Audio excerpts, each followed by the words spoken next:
उत्तर महाराष्ट्रातील कानाकोपऱ्यातील राजकीय, सांस्कृतिक, क्रीडा, शैक्षणिक, आर्थिक, आध्यात्मिक, सामाजिक व गुन्हेगारी वृत्तांचा आढावा देणारं न्यूज चॅनल म्हणजेच ब्रेकिंग न्यूज लाईव्ह नाशिक। आम्ही दाखवतो देशाची सत्य परिस्थिती।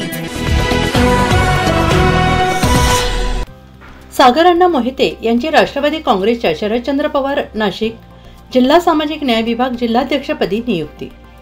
राष्ट्रवादी काँग्रेस पक्ष शरदचंद्र पवार पक्षाचे प्रदेशाध्यक्ष माननीय श्रीकांतजी शिंदे साहेब यांच्या आदेशानुसार पक्षाच्या नाशिक जिल्हा सामाजिक न्याय विभागाच्या जिल्हाध्यक्षपदी श्री सागर समाधान मोहिते यांची महत्त्वपूर्ण नियुक्ती करण्यात आली।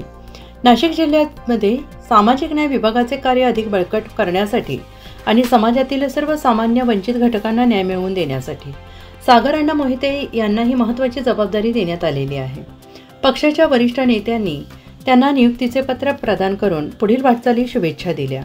यासोबतच यावेळी पक्षाचे राष्ट्रीय अध्यक्ष संसदरत्न माननीय सुप्रियाताई सुळे, सामाजिक न्याय विभागाचे प्रदेशाध्यक्ष पंडितराव कांबळे, प्रदेश सरचिटणीस दीपकजी वाघ, जिल्हा नेते सोमनाथ खातळे, युवा नेते रोहित अण्णा साळवे आदी मान्यवर उपस्थित होते।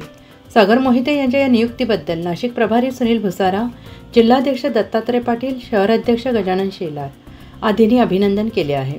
सागर मोहिते यांच्या नियुक्तीमुळे नाशिक जिल्ह्यात सामाजिक न्याय विभागाच्या कार्याला नवी दिशा मिळेल अशी अपेक्षा व्यक्त केली जाते आहे। सागर अण्णा मोहिते यांनी माध्यमांशी बोलताना सांगितले की पक्षाने दाखवलेला विश्वास मी सार्थ ठरवेन आणि सामाजिक न्याय जिल्हाध्यक्ष या पदाला न्याय देईन। त्यांनी सर्व पक्षांच्या वरिष्ठांचे आभार मानले आहेत।